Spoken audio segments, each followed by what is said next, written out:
فَاذْكُرُونِی اذکرکم، تم مجھے یاد کرو میں تمہیں یاد رکھوں گا، تمہیں یاد کروں گا۔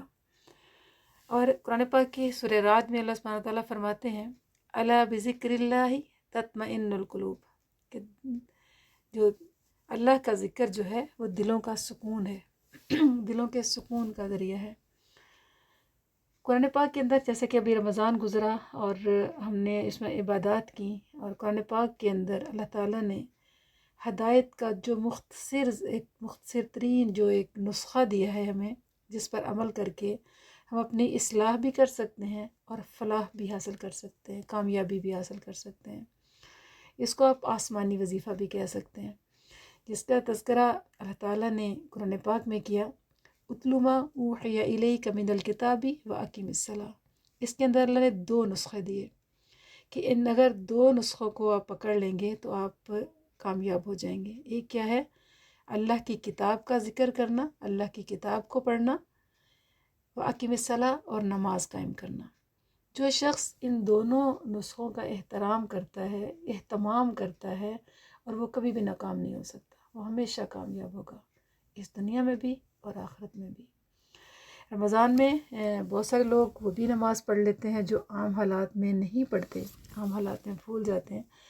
تو ہمیں رمضان کے بعد بھی اپنی اس عادت کو جاری رکھنا ہے، مشکل وقت ہو، جیسے بھی حالات ہوں، نماز نہیں چھوڑنی، نماز کا مکمل اہتمام کرنا ہے، اور نماز کے ساتھ قرآن پاک کو بھی نماز کی طرح اپنے اوپر لاگو کرنا ہے، کہ تھوڑا یا زیادہ دن کا ایک وقت ضرور مقرر کریں کہ قرآن پاک پڑھنا ہے۔ یہ 2 جو اللہ نے نسخے دیے ہیں، بہت علماء اکثر علماء کہتے ہیں کہ یہ ایک مختصر ترین نسخہ ہے جو کامیابی کا اللہ تعالیٰ نے اس پارے کے اندر، یہ 21ویں پارے کی پہلی آیت ہی ہے کہ قرآن پاک اور نماز، یہ قرآن پاک ہدایت دے گا، سیدھا راستہ دکھائے گا، اور نماز کہ جس کے ساتھ اللہ کا وعدہ ہے کہ اللہ اس کو ضرور جنت دے گا جو نماز پڑھے گا۔ اور اللہ تعالیٰ نے قرآن پاک کے اندر ذکر، اصل میں قرآن کو ذکر بھی کا نام ایک ذکر بھی ہے، الا بذکر اللہ تطمئن القلوب۔ یہ آیت جب اتری اس کا مطلب اللہ کا ذکر ہے، کچھ لوگ اس سے عام ذکر لیتے ہیں، لیکن یہاں جو مراد ہے وہ یہ ہے کہ وہ اس وقت کے عرب کے لوگوں کو، ان لوگوں کو مخاطب کیا گیا تھا جو کہتے تھے کہ ہم کسی چیز پہ یقین نہیں رکھتے، ہمیں نشانیاں دکھاؤ، ہمیں چاند 2 ٹکڑے کر کے دکھاؤ، مختلف چیزیں۔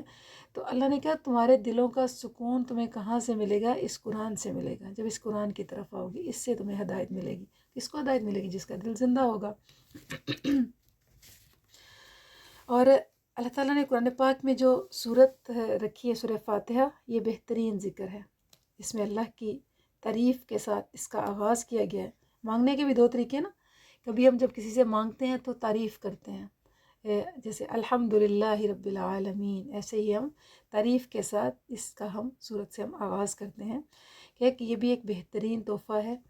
اور شفا مانگنے کا بھی، ہدایت، اس میں شفا بھی مانگی گئی ہے، ہدایت بھی مانگی گئی ہے، رہنمائی بھی مانگی گئی ہے، دعا بھی کی گئی ہے، اللہ کی تعریف بھی کی گئی ہے، اللہ کے لیے وحدانیت بھی بیان کی گئی ہے، ایاک نعبد و ایاک نستعین۔ تو اس لحاظ سے یہ صورت ایک بہترین ذکر ہے کہ جس کا اللہ تعالیٰ نے قرآن پاک میں بھی تذکرہ کیا۔ نبی کریم صلی اللہ علیہ وسلم نے فرمایا جو اپنے رب کا ذکر کرتا ہے گویا وہ زندہ کی مثل ہے، وہ ایسا ہے جیسے کہ وہ زندہ ہے، زندہ کی مثل ہے، اور جو رب کا ذکر نہیں کرتا وہ مردہ ہے۔ قرآن پاک میں بھی زندہ، قرآن جو ذکر کرنے والے ہیں، جو قرآن پڑھنے والے ہیں، جو سمجھ رکھنے والے ہیں، ان کو زندہ سے تشبیہ دی گئی ہے۔ جو منمانی کی زندگی گزارتے ہیں اور زندگی میں جو سمجھتے ہیں جو ہم چاہیں وہ کریں گے، ہمارے اوپر کوئی قانون لاگو نہیں ہوتا، تو ان کو اللہ نے مردہ سے تشبیہ دی ہے کہ وہ سنتے نہیں ہیں، گونگے ہیں، بہرے ہیں، اندھے ہیں، ان چیزوں سے تشبیہ دی ہے۔ اسی طرح صلی اللہ علیہ وسلم نے فرمایا، اللہ تعالیٰ فرماتا ہے میں اپنے بندے کے ساتھ ہوتا ہوں جب وہ میرا ذکر کرتا ہے، اس کے ہونٹ میرے ذکر کی وجہ سے ہلتے ہیں، اور تب تک کیا ہے کہ فرشتے اس کے لیے دعا کرتے رہتے ہیں۔ اور جب انسان فرض نماز ادا کرتا ہے، اس کے بعد بیٹھ کے ذکر کرتا ہے، جب تک بندہ اپنی نماز، نبی صلی اللہ علیہ وسلم نے فرمایا کہ جب تک بندہ اپنی نماز کی جگہ پر بیٹھا رہتا ہے، فرشتے اس کے لیے دعا کرتے رہتے ہیں، تب تک ان کی دعا جاری رہتی ہے جب تک کہ وہ جو بندہ اٹھ نہ جائے یا اس کا وضو نہ ٹوٹ جائے، تب تک اس کے لیے فرشتے جو ہیں دعا کرتے رہتے ہیں۔ یہاں ہم 2 قسم کے اذکار کا آج تذکرہ کریں گے۔ ایک وہ ذکر جو جو اللہ تعالیٰ نے قرآن پاک میں ہمیں مختلف صورتوں کے ذریعے سے سکھائے ہیں، اور دوسرے احادیث کے ذریعے سے جو ہمیں مختلف چیزوں کا تذکرہ ملتا ہے۔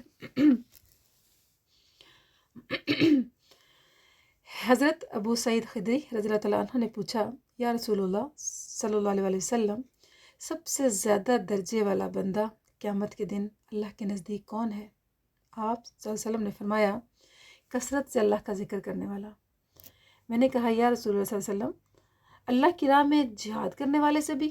یعنی اللہ کے نبی اتنا بڑا درجہ بتا دیا کہ جہاد کرنے والے سے بھی؟ آپ صلی اللہ علیہ وسلم نے فرمایا، اگرچہ وہ کافروں پر تلوار چلائے یہاں تک کہ تلوار ٹوٹ جائے اور وہ خون میں رنگ جائے، پھر بھی یہ اللہ تعالیٰ کا بکثرت ذکر کرنے والا اس سے افضل ہی رہے گا۔ یعنی اللہ کے ذکر کو اتنی اہمیت دی گئی ہے۔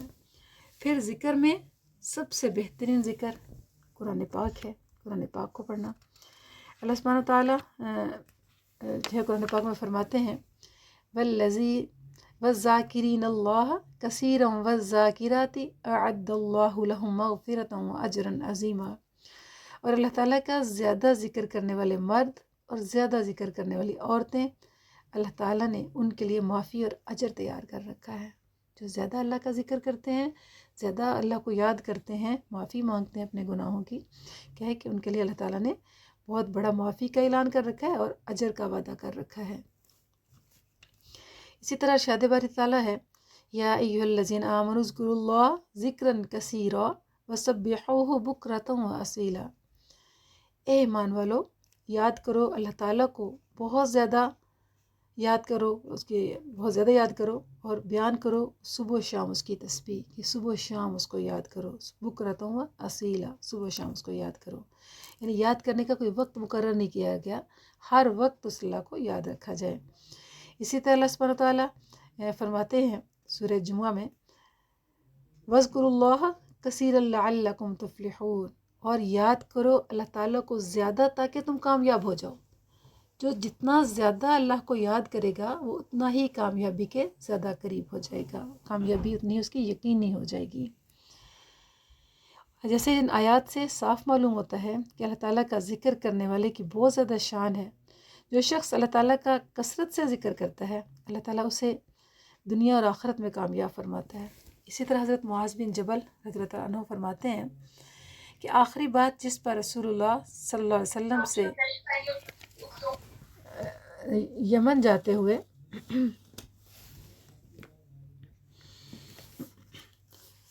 جدا ہوا وہ یہ تھی کہ میں نے عرض کیا، یا رسول اللہ صلی اللہ علیہ وسلم، اللہ تعالیٰ کو سب سے زیادہ پیارا عمل کون سا ہے؟ یعنی جب ان کو یمن بھیجا گیا تو اس وقت ان کو آخری چیز کی جو ہدایت دی گئی وہ یہ تھی کہ انہوں نے پوچھا کہ سب سے زیادہ بہترین عمل یا پیارا عمل اللہ تعالیٰ کو کون سا لگتا ہے، کون سا عمل سب سے پیارا ہے؟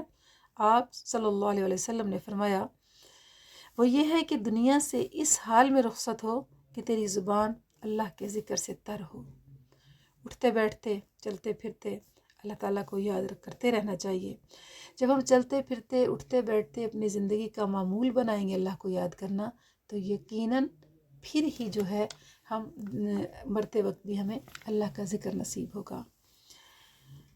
اللہ تعالیٰ کا ذکر کرنے سے اللہ تعالیٰ گناہ معاف فرما دیتا ہے اور انسان کامیاب ہو جاتا ہے، دنیا کی مصیبتوں سے نجات مل جاتی ہے، پریشانیوں سے نجات مل جاتی ہے اللہ کا ذکر کرنے سے۔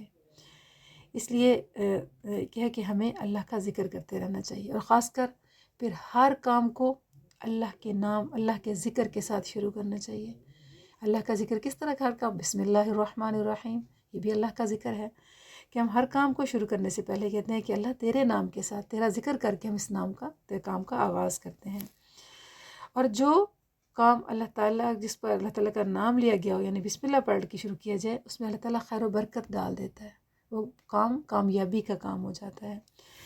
اور اسی طرح امیہ بن خوشی رضی اللہ عنہ سے روایت ہے کہ ایک شخص کھانا کھا رہا تھا، اس نے کھانا کھانے سے پہلے بسم اللہ نہیں پڑھی تھی، کھانا ختم ہونے کو تھا، صرف ایک لقمہ باقی تھا، اس نے اس کو جو تھا منہ میں اٹھایا، یعنی کہ منہ میں ڈالا اور کہا بسم اللہ اولہ آخرہ، کھانے کے شروع اور آخر میں اللہ کا نام لیتا ہوں۔ تو رسول اللہ صلی اللہ علیہ وسلم ہنس پڑے، یعنی اکٹھا کھانا کھا رہے تھے، اور کہا کہ آپ صلی اللہ علیہ وسلم ہنس پڑے. پھر فرمایا شیطان اس کے ساتھ کھانا کھاتا رہا. جب اس نے بسم اللہ پڑھ لی تو شیطان کو قے آ گئی، اس کے پیٹ میں جو تھا اس نے نکال دیا. اللہ کے رسول صلی اللہ علیہ وسلم فرماتے ہیں کہ اللہ کے دشمن کو قے آ گئی، میں اس لیے ہنسا ہوں. یعنی جب ہم بسم اللہ پڑھ کے کھانا نہیں کھاتے تو ہمارے اس کھانے میں بھی شیطان جو ہے وہ شامل ہوتا ہے.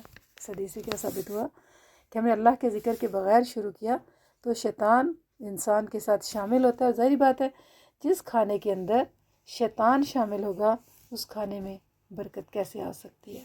ہرگز نہیں آ سکتی. اس لیے ہر کام کرنے سے پہلے اور ہر کھانا کھانے سے پہلے ہمیں کیا ہے، ہمیں بسم اللہ الرحمن الرحیم پڑھنا چاہیے.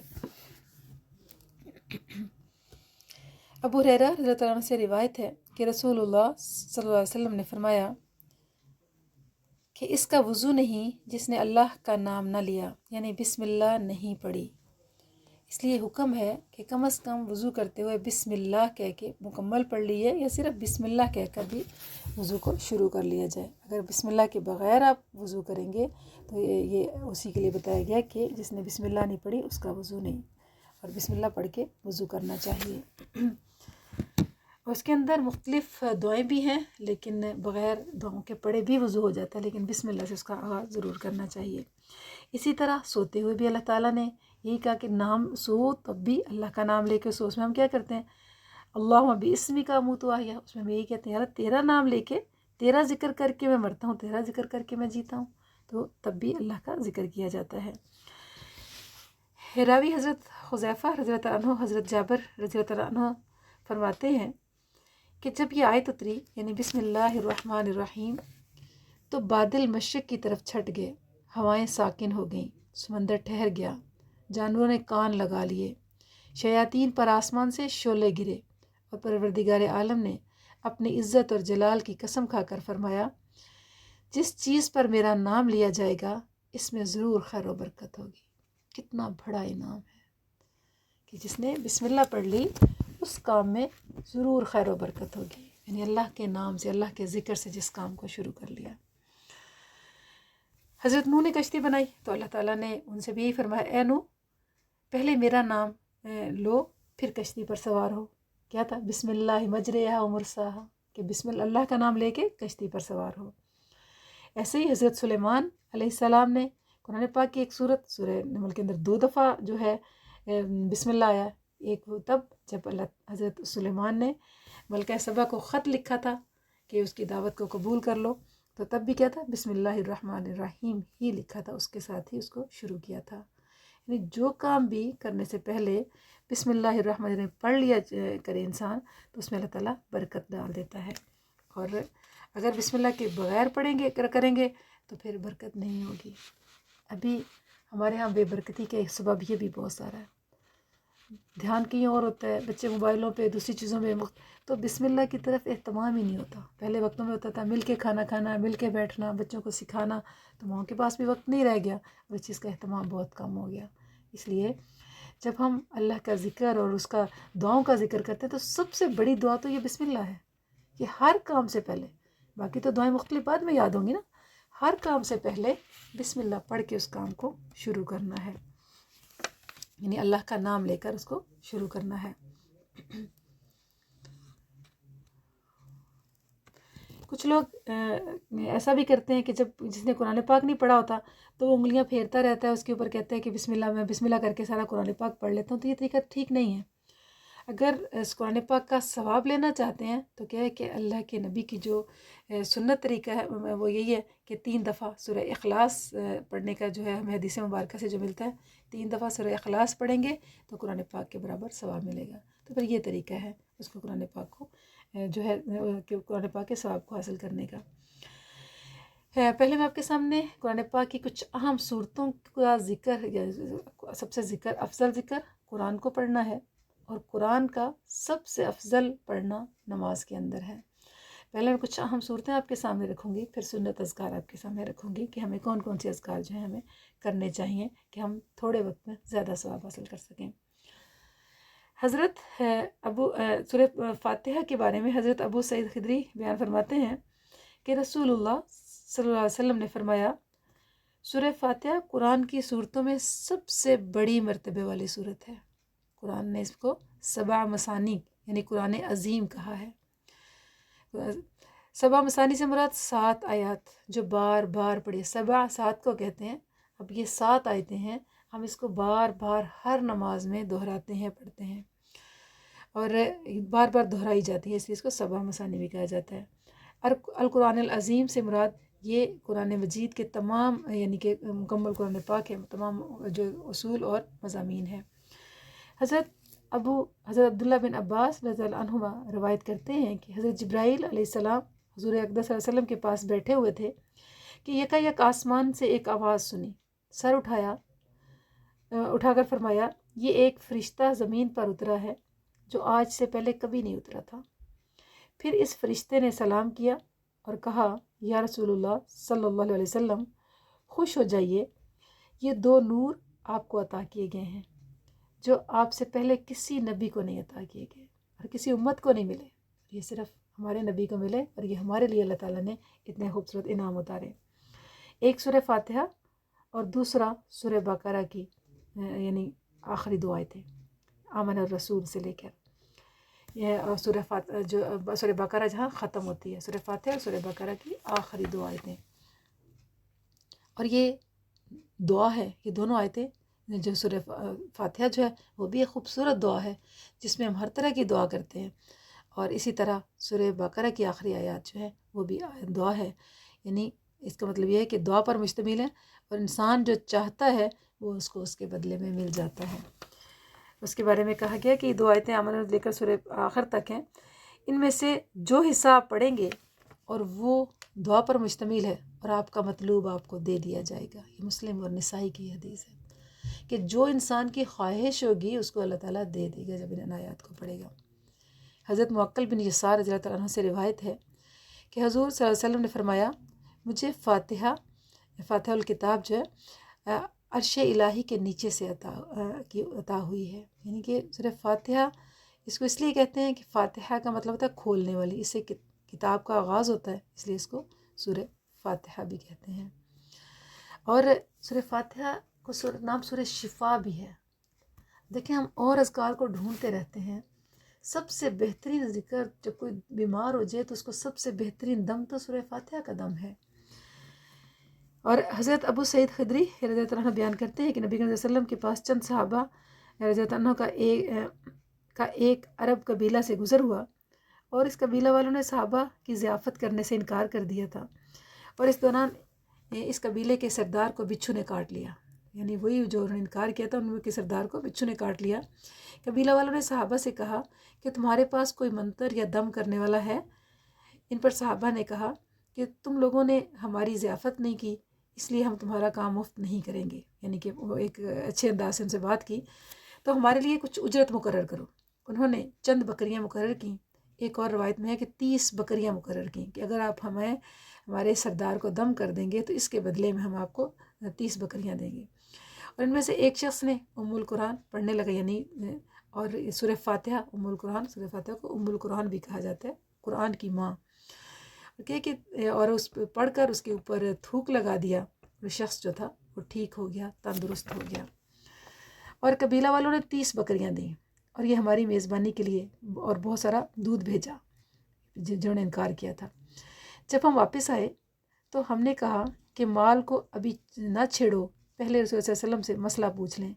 مدینہ آ کر ہم نے حضور اکرم صلی اللہ علیہ وسلم سے ذکر کیا، آپ صلی اللہ علیہ وسلم نے فرمایا اسے کیسے معلوم ہو گیا کہ پڑھ کر دم کرنے والی صورت ہے، اس کے یعنی کہ اس کے مال کے حصے کر لو اور مجھے بھی حصہ دو، یعنی ان کے یہ آپ کے لیے حلال ہے اور جائز ہے، اس کے حصے کر لو، یعنی مجھے بھی اس میں سے حصہ دو۔ اور یہ صحیح بخاری کے اندر ہے، ابن کثیر کے اندر ہے یہ جو حدیث بیان کی گئی ہے، یعنی سورہ فاتحہ ایک شفا ہے، ہمیں سورہ شفا ہے یہ، ہم کسی سے دم کرانے کی ضرورت ہی نہیں محسوس ہوتی جب آپ کے پاس اتنی، جس کو یہ میں ابھی ان اذکار کا تذکرہ کر رہی ہوں جو آپ سب کو یاد ہیں، جن کو آپ خود کر سکتے ہیں، تو کیا ہے کہ اپنے اوپر کوئی بھی مسئلہ پیش ہو جائے تو اپنے اوپر پڑھ کے دم کریں تو اس سے آپ کو ضرور شفا ملے گی۔ حضرت ابو سعید خدری رضی اللہ عنہ نے 7 مرتبہ سورہ فاتحہ پڑھ کر جو تھا دم کیا، یعنی دم کا مطلب ہوتا ہے طاق تعداد میں اس کو پڑھا جائے۔ اسی طرح سورہ فاتحہ کے بعد سورہ بقرہ شروع ہوتی ہے۔ سورہ بقرہ کی بہت زیادہ فضیلت بتائی گئی ہے، اور سورہ بقرہ کی آخری آیات کی بہت زیادہ، جیسے میں پیچھے بھی تذکرہ کیا، فضیلت بتائی گئی ہے۔ اور یہ سورہ بقرہ اور جو ہے قیامت کے دن بادل کے ٹکڑوں کی صورت میں آئیں گی، اور پرندوں کی 2 جماعتوں کی صورت میں آئیں گی، اور اپنے پڑھنے والوں کی شفاعت کریں گی اور اللہ تعالیٰ سے جھگڑا کریں گی، اس کی بخشش کے لیے اللہ کے سامنے کھڑی گواہ بن کے کھڑی ہو جائیں گی۔ اسی طرح سورہ بقرہ کی آخری آیت، ایک فضیلت والی آیت جو آیت الکرسی ہے، اس کی بہت فضیلت ہے، یہ بھی آپ سب کو یاد ہے اور آپ اس کو بار بار پڑھتے ہیں۔ جب اس کی فضیلت ذہن میں ہوگی تو پھر آپ اس کو زیادہ یکسوئی کے ساتھ پڑھ سکیں گے۔ ابی بن کعب رضی اللہ عنہ سے روایت ہے کہ رسول اللہ صلی اللہ علیہ وسلم نے فرمایا کہ آیت الکرسی فضیلت میں قرآن مجید کی آیات میں سب سے عظیم آیت ہے، یعنی سب سے عظیم یعنی بڑی، بہت عظمت والی آیت ہے۔ حضرت سہل بن سعد رضی اللہ عنہ اور حضرت ابو ہریرہ رضی اللہ عنہ بیان کرتے ہیں کہ رسول اللہ صلی اللہ علیہ وسلم نے فرمایا، یہ قرآن پاک کی آیتوں کی سردار ہے۔ آیت الکرسی قرآن پاک کی آیتوں کی سردار ہے۔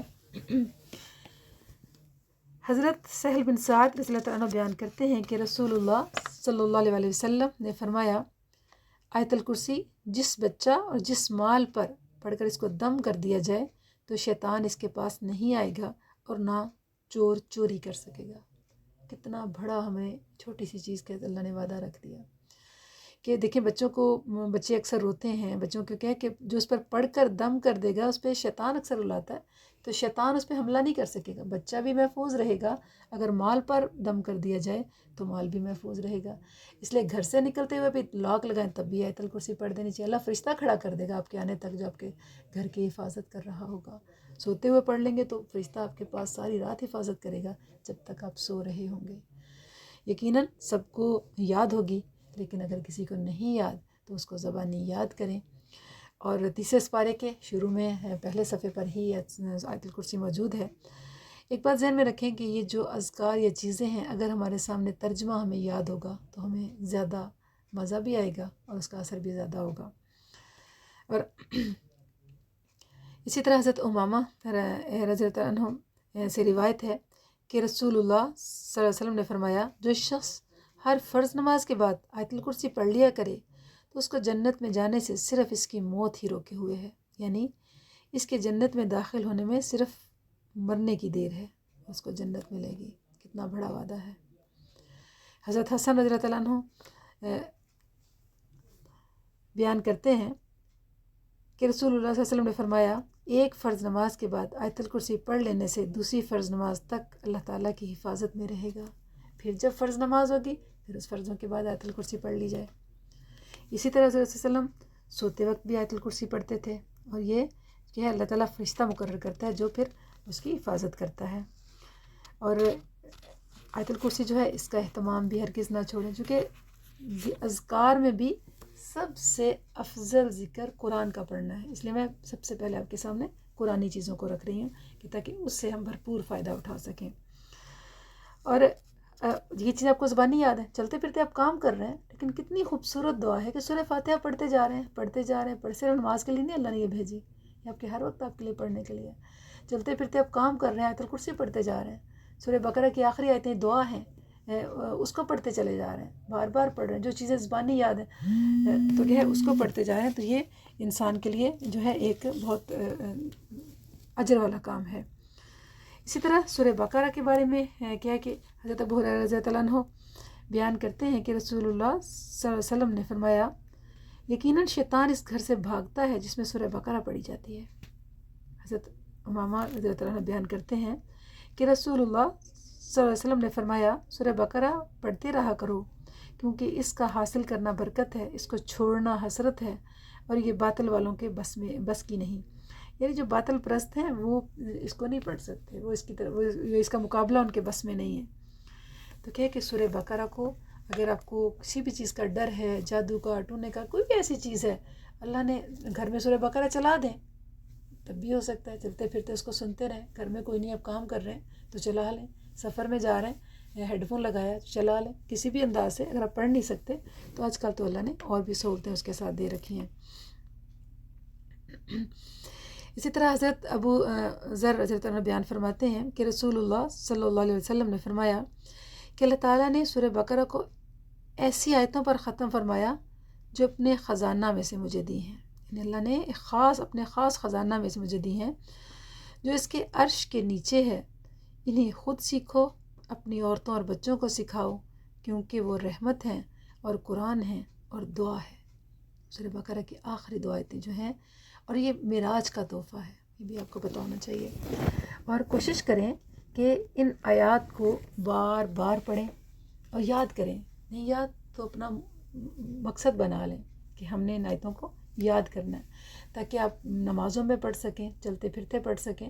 جو ہم اللہ سے دعائیں مانگتے ہیں، اللہ مشکلیں نہ دے، آسانیاں دے، اپنی اردو پنجابی کے اندر مانگتے ہیں، تو اس جگہ پہ وہ آیات کو ترجمے کو پڑھ کے دیکھیں، وہ سارا کا سارا وہی چیزیں جو ہم اللہ سے مانگتے ہیں، تو اس لیے ان کا اہتمام کیا جائے۔ اسی طرح پھر آگے اہم صورتوں میں سے سورہ کہف آتی ہے، اس کے بارے میں ہے کہ اس کو جمعے کے روز ضرور پڑھیں۔ اور ابو سعید خدری رضی اللہ عنہ سے روایت ہے کہ رسول اللہ صلی اللہ علیہ وسلم نے فرمایا، جو شخص جمعہ کے دن سورہ کہف پڑھے گا، اس کے لیے ایک جمعہ سے لے کے دوسرے جمعہ تک ایک نور روشن ہوگا۔ اور کیا ہے کہ پھر اس کے پہلی 10 آیتیں یاد کرنے کی تلقین ہے۔ حضرت ابو دردہ حضرت اللہ عنہ سے روایت ہے کہ رسول اللہ صلی اللہ علیہ وسلم نے فرمایا، جو شخص سورہ کہف کی پہلی 10 آیتیں یاد کرے گا وہ دجال کے فتنے سے محفوظ رہے گا۔ اب پہلی 10 آیتیں مشکل تو نہیں ہیں، ہم نے یاد کی ہوئی ہیں جو کلاس کے لوگ ہیں۔ اگر اس کے علاوہ کچھ لوگ ہیں جن کو نہیں یاد تو کوشش کریں سورہ کہف کی پہلی 10 آیتیں ضرور یاد کر لیں۔ جب یاد کر لیں گے پھر مختلف نمازوں میں پڑھنا، مختلف موقعوں پر پڑھنا آپ کے لیے آسان ہو جائے گا۔ جو چیز یاد نہیں ہوتی پھر وہ قرآن پاک ڈھونڈیں گے، پڑھیں گے، کریں گے تو وہ تھوڑا مشکل ہو جاتا ہے، لیکن اس کو اگر ہمیں یاد کر لینا چاہیے۔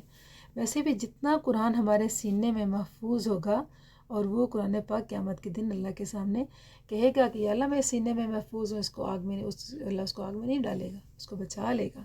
اس لیے ہمیں قرآن کا زیادہ سے زیادہ حصہ یاد ہونا چاہیے۔ اور اسی طرح سورہ یاسین کی بھی جو ہے فضیلت، بہت زیادہ فضیلت آتی ہے۔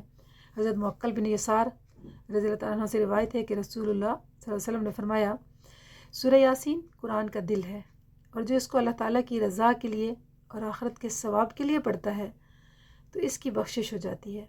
اسے اپنے مردوں پر پڑھا کرو، یعنی نزاع کے وقت ہو تو اس کو سنایا کرو، اسے آسانی پیدا ہوگی۔ حضرت انس رضی اللہ عنہ سے روایت ہے کہ رسول اللہ صلی اللہ علیہ وسلم نے فرمایا، ہر چیز کا دل ہے اور قرآن مجید کا دل سورہ یاسین ہے، اور جس نے پڑھی سورہ یاسین تو یہ کہہ کہ جس نے سورہ یاسین پڑھی تو اللہ تعالیٰ اس کے عوض اس کے لیے 10 قرآن کے برابر جو ہے ثواب لکھے گا، 10 قرآن کے برابر اس کو ثواب ملے گا۔ یہ اس کی اللہ تعالیٰ نے فضیلت سورہ یاسین کی رکھی ہے۔ اور اسی طرح پھر سورہ واقعہ میں ہم صورتیں آپ کے سامنے رکھ رہی ہیں جو احادیث سے جن کی فضیلت ثابت ہے ہمارے سامنے ہے۔ اور اسی طرح سورہ واقعہ کی بہت فضیلت ہے۔ ایک مرتبہ حضرت بکر صدیق رضی اللہ عنہ نے رسول اللہ صلی اللہ علیہ وسلم سے عرض کیا، آپ بوڑھے ہو گئے ہیں، تو آپ صلی اللہ علیہ وسلم نے فرمایا، مجھے سورہ ہود، سورہ واقعہ، سورہ مرسلات، سورہ عما یتساءلون کی جو پہلی صورت ہے، سورہ نبا، اور سورہ شمس یعنی سورہ کویرت جو ہے اس نے بوڑھا کر دیا۔ یہ وہ صورتیں جن کے اندر اللہ تعالیٰ نے قیامت کے نقشے کو بہت کھول کے بیان کیا ہے۔ اسی طرح کیا ہے کہ حضرت عبداللہ بن مسعود رضی اللہ عنہ ایک واقعہ بیان کرتے ہیں، یعنی واقعات میں سے ایک روایت ان کے سامنے ہمارے سامنے رکھتے ہیں، وہ یہ ہے کہ جب حضرت عبداللہ بن مسعود رضی اللہ عنہ بیمار ہوئے، جس بیماری سے شفا یاب نہ ہوئے اور اپنے خالق کو جا ملے، اور جب حضرت عثمان بن عفان ان کی تیمارداری کے لیے گئے، یعنی ان کے حال پر حضرت عثمان کا دور تھا، اور وہ ان کی تیمارداری کے لیے حال پوچھنے کے لیے تشریف لے گئے، پوچھا آپ کو کیا شکوہ ہے؟ فرمایا اپنے گناہوں کا۔ پوچھا کیا کوئی خواہش؟ انہوں نے فرمایا اپنے رب کی رحمت کی۔ پوچھا کسی طبیب یا حکیم کو بھیج دوں؟ فرمایا طبیب نے ہی تو بیمار کیا ہے، یعنی کہ اللہ تعالیٰ کی طرف سے ہی تو آئی ہے۔ فرمایا کچھ مال بھیج دوں؟ فرمایا مجھے مال کی کوئی ضرورت نہیں۔ حضرت عثمان رضی اللہ تعالیٰ عنہ نے کہا کہ آپ کے پاس آپ کی بچیوں کے کام آئے گا، آپ کے بعد آپ کی بچیوں کے کام آئے گا، ان کی بیٹیاں تھیں، بچیوں کے کام آئے گا۔ حضرت عبداللہ بن مسعود رضی اللہ تعالیٰ عنہ کیا خوبصورت جواب دیا، بہت غور فرمائیے گا اس جگہ پہ۔ حضرت عبداللہ بن مسعود رضی اللہ تعالیٰ عنہما نے فرمایا کیا آپ کو میری لڑکیوں کے فقر و فاقہ کا ڈر ہے؟ میں نے تو ان کو سورہ واقعہ پڑھنے کا حکم دیا ہوا ہے، کیونکہ میں نے رسول اللہ صلی اللہ علیہ وسلم سے سنا ہے جو شخص رات کو سورہ واقعہ پڑھتا ہے اس کو کبھی فاقہ نہیں پہنچے گا۔ کیسا یقین تھا کہ جو لفظ میرے نبی کی زبان سے ادا ہوئے ہیں وہ اٹل حقیقت ہے کہ میں نے اپنی بچیوں کو سورہ واقعہ سکھا دی تو اب کسی چیز کا بھی ڈر ختم ہو گیا، مجھے ان کے لیے کچھ جمع کرنے کی ضرورت بھی نہیں، اس لیے کہ میرا رب ان کو کبھی فاقے میں نہیں رکھے گا۔ اسی طرح جو شخص جو واقعہ جو ہے بلا ناغہ پڑھنے سے پڑھتا ہے تو اللہ تعالیٰ اس کے رزق میں برکت بھی دیتا ہے، روزی کو بڑھاتا ہے، اور سورہ واقعہ پڑھنے والا کبھی بھی فقر و فاقہ کا شکار نہیں ہوتا وہ شخص۔ اور اس لیے سورہ واقعہ جو ہے اس کو بھی ہمیں کثرت کے ساتھ پڑھنا چاہیے اور کوشش کرتے رہنا چاہیے۔ سورہ واقعہ کے بعد سورہ ملک کی بڑی فضیلت بتائی گئی ہے۔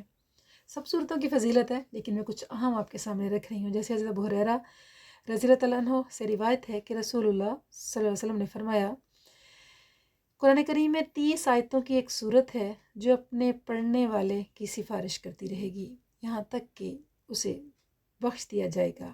یہ سورہ ملک تبارک الذی بیدہ الملک ہے، اور یہ آپ میں سے اکثر لوگوں کو زبانی یاد بھی ہے۔ نہیں یاد تو پہلے چھوٹی چیزوں سے آغاز کریں، پھر اس صورت کو بھی اپنا ایک مقصد بنائیں کہ ہم اس کو بھی ایک ایک آیت کر کے ضرور یاد کریں گے۔ اسی طرح حضرت انس بن مالک رضی اللہ تعالیٰ عنہ سے روایت ہے کہ رسول اللہ صلی اللہ علیہ وسلم نے فرمایا ایک شخص مر گیا جس کے ساتھ کتاب اللہ میں سے سوائے سورہ تبارک الذی یعنی سورہ ملک کے کوئی چیز نہ تھی۔ جب اسے دفن کیا گیا اور فرشتے اس کے پاس آئے تو یہ صورت اس کے سامنے کھڑی ہوگی۔ فرشتوں نے کہا تو کتاب اللہ ہے، ہم تجھے ناراض نہیں کرنا چاہتے، تجھے معلوم ہے کہ تیرے یا اپنے اس میت کے یعنی کہ تیرے یا اپنے یا اس میت کے کس نفع و نقصان کا ہمیں اختیار نہیں، کسی نفع و نقصان کا ہمیں اختیار نہیں۔ اگر تو یہی چاہتی ہے تو اللہ تعالیٰ کے پاس جا کر اس کی سفارش کر۔ چنانچہ یہ اللہ تعالیٰ کے پاس جائے گی اور کہے گی یا اللہ تیری کتاب میں سے مجھے فلاں شخص نے سیکھا پڑھا، اب کیا تو اسے آگ میں جلائے گا باوجود اس کے کہ میں اس کے سینے میں موجود ہوں؟ تو اسے عذاب دے گا، اور اگر یہی کرنا تھا تو مجھے اس کتاب سے نکال دے، مٹا دے۔ اللہ تعالیٰ فرمائے گا تو اس وقت غضبناک ہے، اور وہ کہے گی مجھے حق ہے کہ میں اپنی ناراضگی کا اظہار کروں۔ جناب باری تعالیٰ کا ارشاد ہوگا کہ جاؤ میں نے اسے تجھے دے دیا اور تیری سفارش قبول کر لی۔ اب یہ صورت اس کے پاس آئے گی، اس شخص کے پاس، اور عذاب کے فرشتے ہٹا دے گی اور اس کے منہ سے اپنا منہ ملا کر کہے گی اس منہ کو مرحبا جو میری تلاوت کیا کرتا تھا۔ یہ ہے قرآن کی تلاوت کے انعامات، اور ان قدموں کو مبارک جو کھڑے ہو کر راتوں کو میری قرات کے ساتھ قیام کیا کرتے تھے۔ اور یہ صورت قبر میں اس کے غم کا جو غمخوار بن جائے گی، غم کو دور کرنے کا ذریعہ بن جائے گی، کوئی ڈر دہشت اسے نہیں پہنچ سکے گی۔ اس حدیث کو سنتے ہی تمام چھوٹے بڑے آزاد غلام نے سیکھ لیا، یعنی اس وقت جو لوگ موجود تھے اس کو سنتے ہی انہوں نے صورت کو سب نے زبانی یاد کر لیا۔ سورہ ملک کی یعنی قبر میں جھگڑا کرنے والی صورت ہے یہ سورہ اللہ کے سامنے، کہ جس نے اس کو پڑھا اس کو قبر کا عذاب نہیں پہنچے گا۔ قبر کا عذاب ایسی چیز ہے کہ بڑے بڑے صحابہ بھی اس سے پناہ مانگتے تھے، چونکہ وہ سب سے پہلی اور کٹھن منزل ہے۔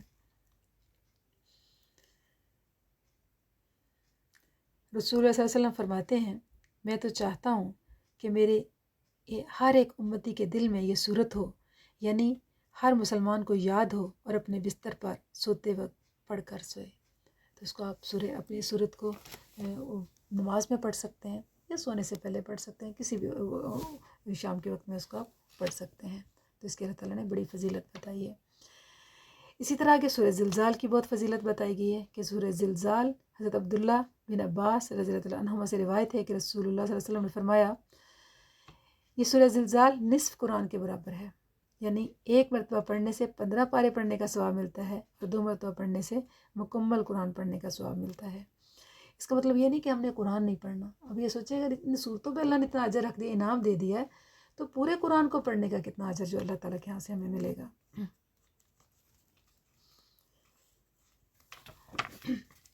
اسی طرح سورہ جو ہے کافرون، اس کی بہت فضیلت ہے۔ سورہ کافرون کے بارے میں آتا ہے کہ حضرت انس رضی اللہ عنہ بیان کرتے ہیں کہ رسول اللہ صلی اللہ علیہ وسلم نے فرمایا قل یا ایھا الکافرون چوتھائی قرآن ہے۔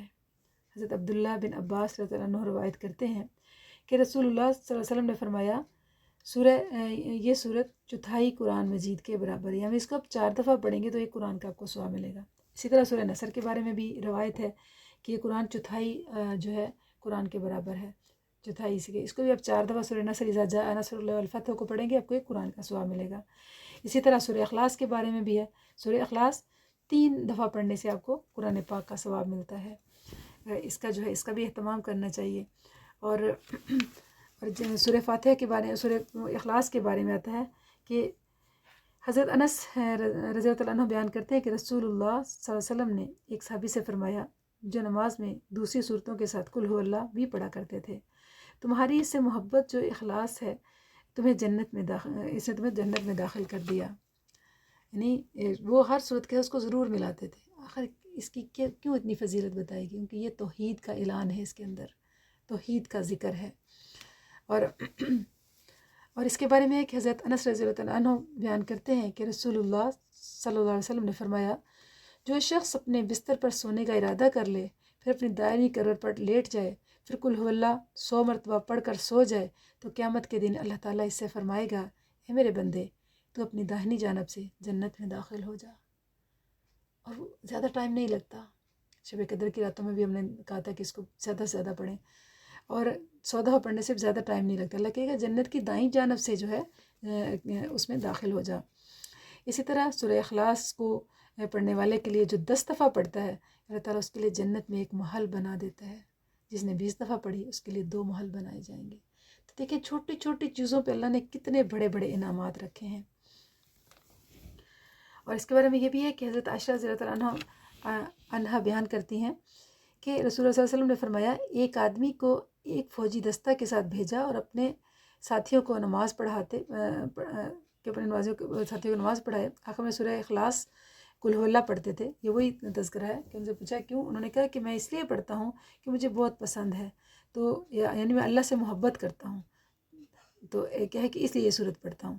تو اللہ تعالیٰ نے جو ہے اللہ کے نبی نے کیا فرمایا، حضرت انس کیا فرمایا کہ میں اس لیے پڑھتا ہوں کہ رحمان کی اس میں 2 صفتیں ہیں جو مجھے بہت زیادہ پسند ہیں، اس لیے میں اس صورت کو پسند کرتا ہوں۔ آپ صلی اللہ علیہ وسلم نے فرمایا اسے بتا دو کہ اللہ تعالیٰ بھی اس سے محبت کرتا ہے، یعنی اللہ کی صفات کی وجہ سے، اللہ کی توحید کی وجہ سے صورت سے محبت کرتا ہے تو اللہ بھی اس سے محبت کرتا ہے۔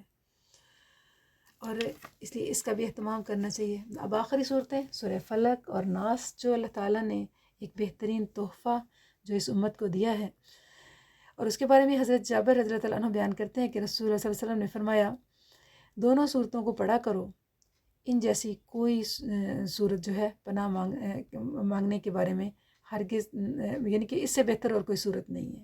یعنی ان کو اس انداز سے پڑھا، اس میں شیطان سے پناہ مانگی گئی، ہر طرح کی شر سے پناہ مانگی گئی ہے۔ اللہ کے نبی نظر بد سے جو ہے وہ بچنے کے لیے تبین معوذتین، ان دونوں فلق اور ناس جو تھے ان کو پڑھتے تھے۔ اور حضور اقدس صلی اللہ علیہ وسلم جن اور نظر بد سے پناہ مانگا کرتے تھے، اور یہاں تک کہ معوذتین فلق اور ناس نازل ہوئیں تو آپ صلی اللہ علیہ وسلم نے ان دونوں کو جو تھا اختیار فرمایا، اور اس کے علاوہ اور سب دعاؤں کو چھوڑ دیا۔ پہلے جو انداز تھا ان کا کرنے کا، ان صورتوں کے آنے کے بعد باقیوں کو چھوڑ دیا۔ تو آپ صلی اللہ علیہ وسلم پر جادو ہوا تھا، تب بھی آپ صلی اللہ علیہ وسلم کو جو تھا، پھر آپ نے اپنی زندگی کی مستقل ایک روٹین تھی کہ ہر صبح اور شام کے اذکار میں 3 دفعہ قل ھو اللہ اور فلق اور ناس کو پڑھتے تھے۔ اس لیے ہمیں بھی اس کا اہتمام کرنا ہے، اور معوذتین اور سورہ اخلاص ان کو جو ہے 3 دفعہ پڑھنے کا آپ نے حکم دیا کہ پڑھیں، اور اپنے ہاتھوں پر دم کریں اور اپنے پورے جسم پر پھیر لیں، اور کوئی جادو، کوئی جو چیز ہے آپ کو نقصان نہیں پہنچا سکتی، نظر بد نہیں ہو سکتی۔ اگر آپ پر جادو ہو گیا تو اس کا بھی توڑ یہی صورتیں ہیں، آپ پر جادو کرتا ہے تو اس کا بھی اللہ نے یہی صورتیں جو ہیں اس کے اثر سے جادو ختم ہو جاتا ہے. جیسے رسول اللہ صلی اللہ علیہ وسلم نے فرمایا کہ یہ صورتیں جادو کا بھی توڑ ہیں. یعنی جب آپ پر جادو ہوا تو دونوں صورتیں اللہ تعالیٰ نے اتاری اور رسول وسلم نے پڑھی تو جادو کا اثر جو تھا وہ ختم ہو گیا. یہ بخاری اور مسلم کی حدیث ہے. اس لیے ہمیں پریشان ہونے کی ضرورت نہیں ہے کہ لوگ آج دنیا کے اندر کتنے لوگ پریشان ہیں کہ ہمارے اوپر جادو ہو گیا، فلاں فلاں مختلف چیزوں کی طرف لوگ بھاگتے ہیں، لیکن بھول جاتے ہیں کہ اللہ نے تو خزانہ ہمیں دے رکھا ہے، ہم اس کو استعمال ہی نہیں کرتے، ہم اس کی طرف بڑھتے ہی نہیں ہیں. تو اللہ تعالیٰ سے دعا بھی کرنی ہے کہ اللہ تعالیٰ ہمیں اس پر عمل کرنے کی توفیق عطا فرمائے